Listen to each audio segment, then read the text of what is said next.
যিহেতুকে মূলাৰ ছিজন আৰু অকণমান আচাৰ বনাম বুলি ভাবিছিলোঁ আৰু সেইকাৰণে মূলাকেইটা ধুনীয়াকৈ ধুই ল'লোঁ আৰু সৰু সৰুকৈ কাদ্দুকাচ কৰি ল'লোঁ আৰু কটাৰ পাছতে নিমখ দিছোঁ কাৰণ মূলাত অলৰেডি পানী থাকে।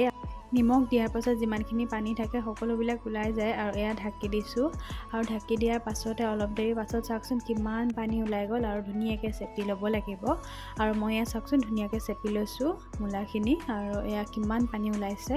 চেপি হোৱাৰ পাছত ধুনীয়াকৈ বল এটাত থৈ ল'ম আৰু এইবিলাক কাম মই নিজে নিজে শিকা কাৰণ হোষ্টেলত থাকোঁ বহুতখিনি কাম নিজে নিজে কৰিব শিকিছোঁ আৰু ভালো লাগে কিবা এটা প্ৰথম কৰিবলৈ শিকোঁ। আৰু এইফালে চাওকচোন হালধি অলপ অলপ দি দিছোঁ কাৰণ হালধি অকণমান দিলে অকণমান ভাল হয় আৰু সোৱাদটো আৰু এয়া অকণমান ৰ'দত দি পেলাই এয়া শুকুৱাই ল'লোঁ।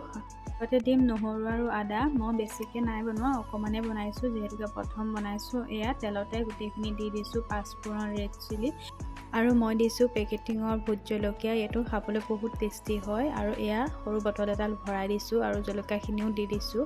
যদিহে আচাৰৰ টেষ্ট ল'ব বিচাৰিছে আহিব। ভিডিঅ'টো ইমান আছিলে, বাই।